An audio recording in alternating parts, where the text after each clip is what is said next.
Hello guys, कैसे हैं आप लोग। मैं रामदास और आज आपके लिए मैं एक टॉपिक लाया हूं जिसमें कि हम बात करेंगे जो फार्म बिल हैं।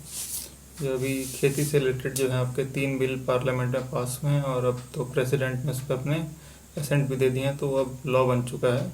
तो उस पर हम जो है थोड़ा बात करते हैं। आपने काफ़ी जगह से चीज़ें सुनी होंगी, तो हम ज़्यादा टेक्निकलिटी और उनमें नहीं जाएंगे। हम सिंपल सिंपल उसके ऊपर जो है थोड़ा बात करेंगे।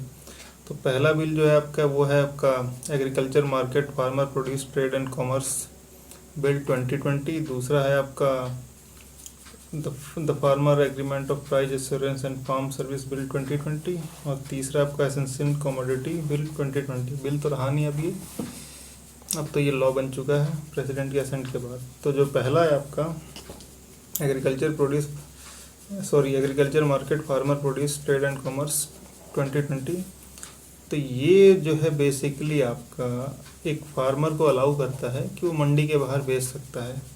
एपीएमसी जो बोलते हैं, एग्रीकल्चर प्रोड्यूस मार्केट कमेटी, इसको देसी भाषा में का मंडीज बोलते हैं। तो मंडी के बाहर बेच सकता है। तो ऐसा कोई ज़रूरी नहीं है कि फार्मर जो है मंडी में ही बेचे। आज भी बहुत से फार्मर जो है बाहर बेचते हैं, जो बड़े फार्मर्स हैं जिनके पास अच्छा खासा है।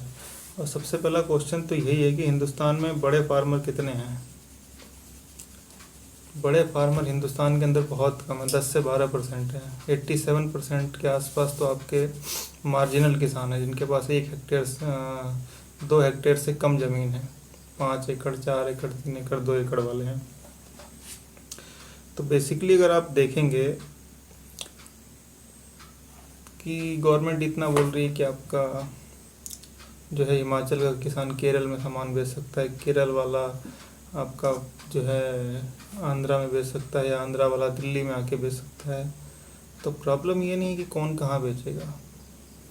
प्रॉब्लम ये है कि मैक्सिमम किसान इंडिया में मार्जिनल हैं। 1 एकड़, 2 एकड़, 3 एकड़ खेती वाले 15-20 कुंटल गेहूँ, धान, जो भी XYZ प्रोडक्ट है, वो ट्राली में भर के दिल्ली से लेके कलकत्ता तो बेचने जाएंगे नहीं।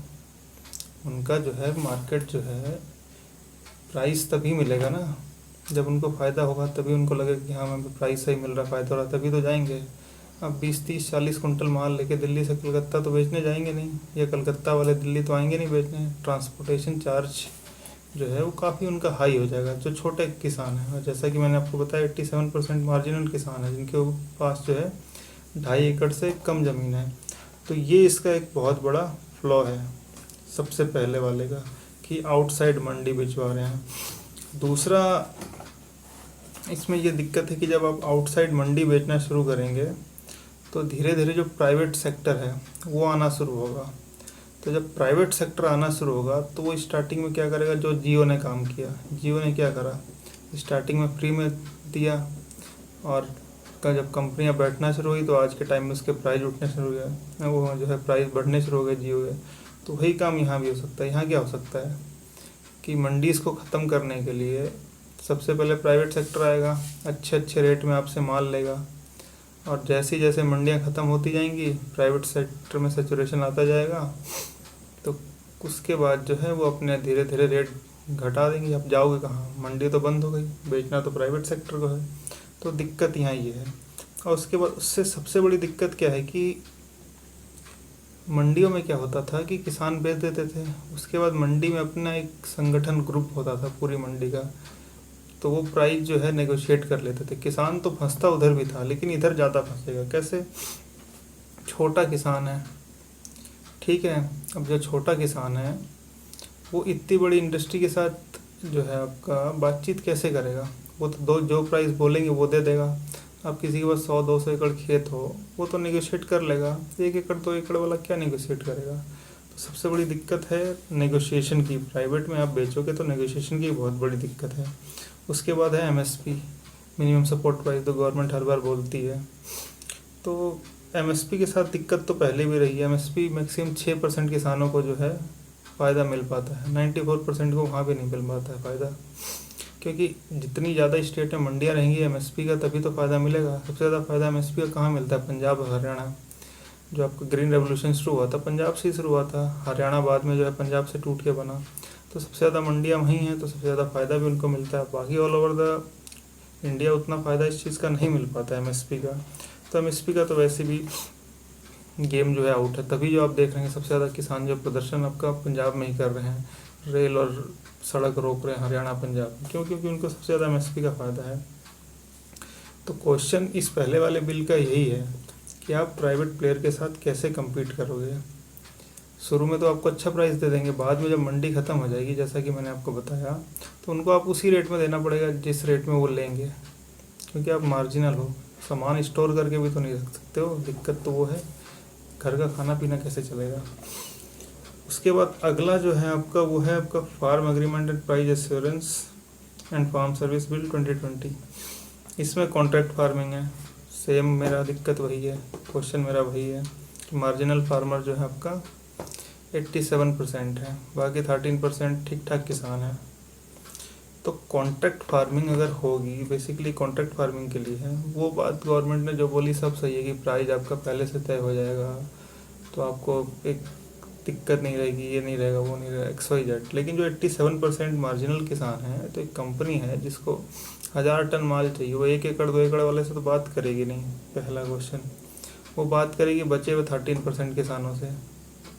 ठीक, तो जो बचे हुए 13% किसान हैं जो मार्जिनल नहीं, उनका फ़ायदा हुआ। 87% किसान कहाँ गए?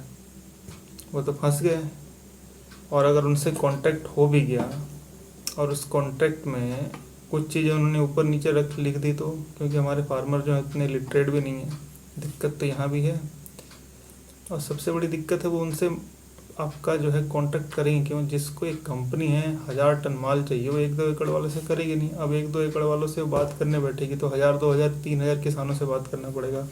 वहाँ वो 2-4 किसानों से बात करके अपना कॉन्ट्रैक्ट कर लेगी। तो कॉन्ट्रैक्ट का इधर छोटे किसानों को तो कुछ खास फ़ायदा मिलने वाला मुझे लग नहीं रहा कि ऐसा है।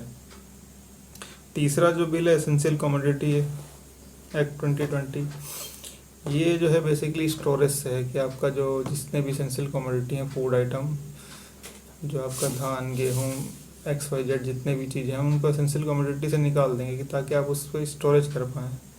यहाँ पे फिर वही दिक्कत, छोटा किसान है जिसके पास 1-2 एकड़ ज़मीन है, उसने भाई काटा पीटा निकाला बेचा, पैसा चाहिए उसको, तो स्टोरेज कहाँ करेगा?